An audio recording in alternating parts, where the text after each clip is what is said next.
Hello and welcome to Red. Today I want to talk to you about dynamic double progression in hypertrophy training. Isn't that a mouthful? But as any progression approach, it's just a set of rules to help you decide when to add weight to the bar.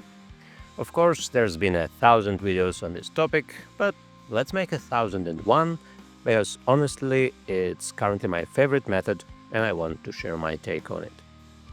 So first, we'll talk about what it is.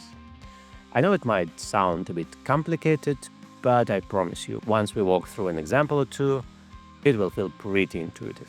And even if you already know about the method, don't click away just yet, because I'm also gonna share some nerdy details and a bit of philosophy about the reasons why we use it at all. So I would love to hear your thoughts on those takes. So feel free to skip to this time code. And finally, we'll go through more examples to make sure everything is crystal clear on the practical side. Alright, let's start by breaking down the name, dynamic double progression. I've already mentioned that progression just refers to a set of rules to increase the loading. Because you want to lift more weight to build more muscle, to lift even more weight to build even more muscle, to lift even more weight. Well, that's bodybuilding for you in a nutshell. Then double refers to the fact that we use two variables to track our progress, weight and number of repetitions. As opposed to the linear progression, when you only care about weight and are expected to increase it every session. Which is fine for beginners or new lifts in your program, but eventually your body won't be able to keep up, because building muscle is kind of slow process. And yeah, you absolutely should write all those things down to track it. I'll make another video about the logbook and link it below. So, strictly speaking, beginners don't need double progression, but it can totally work for them. I'll show you in the examples later. And since most likely it will become useful eventually, a beginner might as well try it out and get familiar with it. Finally, the dynamic part just means that we apply the method to each individual set as we go through our session. Now, in practice, it can be boiled down to two simple rules. First, for each exercise, we need to have a repetition range instead of a fixed rep target. So instead of 10, like in the timeless classic 3x10, we would use 8 to 10 or 8 to 12 or something like that. Let's stick with 8 to 12 for this video. I'll probably make my version of the all things rep ranges video at some point and share it in the comments. Second thing, for each set you perform, you're going to pick the weight that allows you to stay within the chosen rep range, with high quality form and close proximity to failure, of course. That goes without saying. In practice, staying within the range usually means one of two things. When you hit or exceed the top end of the range, typically on your first set, increase the weight at the next session. Use a small weight increment. But if you hit close to the bottom end, decrease the weight by 5–10% for the next sets. In other cases, just keep the same weight. Pretty simple, right? Let's look at a quick example. Let's say you added a new exercise to your program like barbell curls. You've got 3 sets planned in 8 to 12 rep range, which is arguably the most universal one that could work okay for the majority of the lifts. And you picked up 30 kilos or 60 pounds. On the first working set, you were able to get 15 reps. Obviously, you undershot the weight a little bit. So, to make sure the next set you'll be inside the range, increase the weight to 40 kilos or 80 pounds. But on the second set, you got only 8 reps. So, you're at the bottom of the range. You have to drop the weight a bit for the third set to be able to stay in the range. So you take 35 kilos or 70 pounds and get another 9 good reps. Jobs are good and Bob's your uncle. Next session, you can start with 40 kilos or 80 pounds because you know you can lift it in the range. And you will apply the same logic going forward. Just try your best to stay within the range.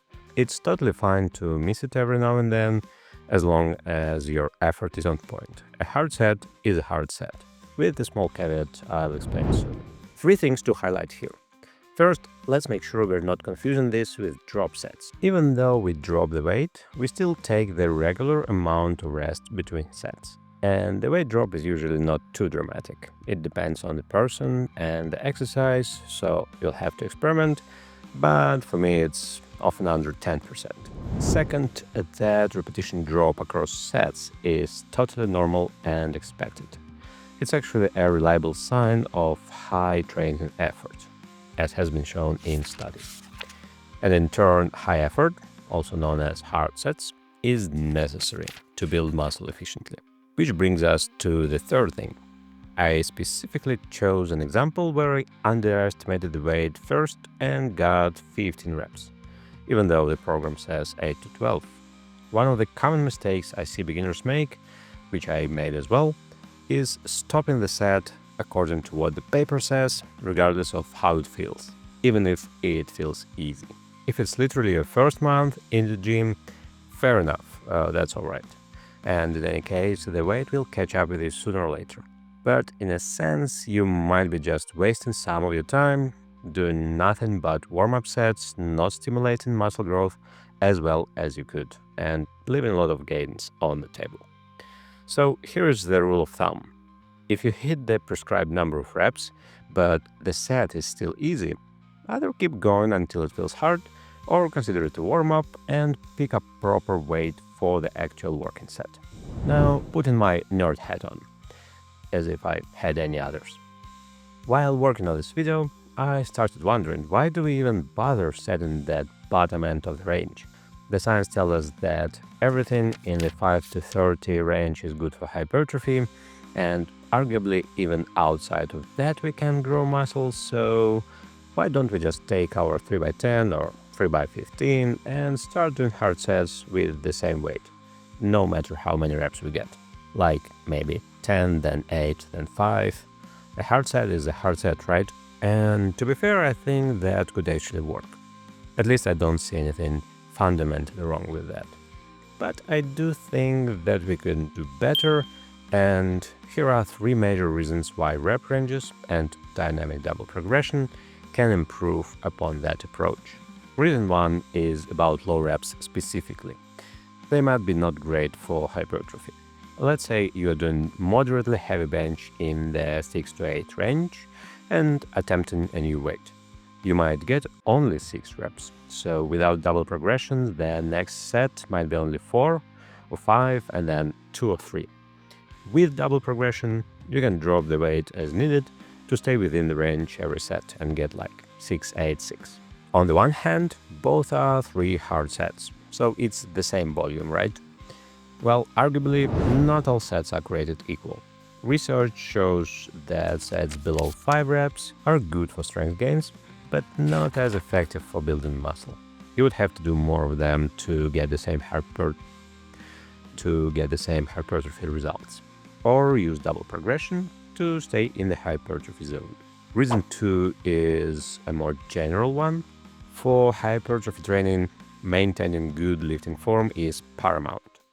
You want to keep tension on the right muscles for each rep of each set and minimize chances of wear and tear and acute injuries. But heavier it gets, closer to failure you go, more effort and discipline it takes to maintain the form, at least for me. Additionally, in those later sets, when fatigue kicks in and your reps starts dropping, the temptation to cheat creeps in, sometimes even subconsciously. So more focus is needed to keep yourself in check, and that might take away from the quality of each rep or even how many you can get. Not necessarily, but there is a good chance. And I feel when I drop the weight a bit, it's much easier to connect with the movement, control the weight, and keep good form. And reason 3 is entering philosophy territory. I think using rep ranges just makes us feel good, and there is nothing at all wrong about that. I believe enjoyment is a very important factor that is often overlooked. Speaking of which, if anything in this video tickled your pickle, hit the like button to let me know. But think about it. Let's say we have our 3x10. First set, I hit 10. Great. Then I get 9. That kind of sucks. Feels like I failed to achieve the goal. And then I might get 8, which is even worse. But if I had that sweet 8 to 12 range, All those sets are right on the money. Job well done with each. Great success! More dopamine, more enjoyment, so better chances at sticking with training long term. By the way, let me know in the comments if any of that made sense, or if you disagree or have something to add. I would really love to know what you think. Finally, let's go over a full example with our old body 8 to 12 rep range. First, as I mentioned, it can work for beginners, and here is how. Let's say you just started doing bench press with an empty bar, which is what, 20 kilos or 45 pounds. So on the first day, you might get all 12s. Awesome. Next time, you will increase the weight to 25 kilos or 55 pounds, for example. Maybe you get 12s again. Sweet. Next session, 30 kilos, 65 pounds. Now you get 12, 11, 11 maybe. Still alright, reached the top end, so more weight next session. But next time you might get 12, 10 and 8. So the weight started to catch up. As you can see, during these first few sessions, it works just like the linear progression. Plus, you get familiar with the method and ready to unlock its full potential when the time comes. Now, let's take a more realistic example. Same range, 3 sets, let's say 100 kilo squat or 100 pounds overhead press. Day 1, you get 10 reps on the first set, so all good. We can continue with the same weight.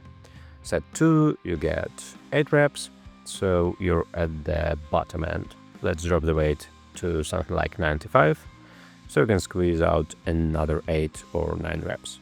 Cool.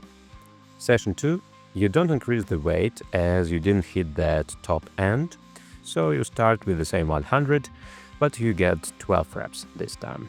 Awesome. Then 11, keep the weight, and then 8 again. This time you did hit the top end, so next session you increase the weight a bit. Let's say 105. Set 1, you are trying this new weight, and you hit 8 reps. It was a solid set, but now because that's the bottom end of the range, you drop the weight back to 100. Let's say on the second set you were able to get only 9 reps because that first one was really hard. So it's fair to assume that you might not get 8 in the third set. So you could proactively drop the weight to 95 and get maybe 10. All good. The next session you start with the same 105 and just keep following the method. And that is how it goes. Even though it might take a minute or two to get the hang of it, I promise you, after a few sessions, it will feel completely easy and intuitive.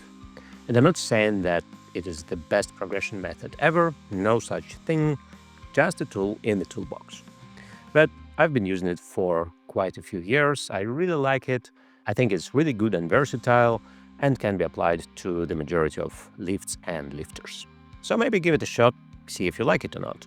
Hope this was helpful, and if any of that resonated with you, I would really appreciate it if you let me know by hitting that like button and sharing your thoughts in the comments.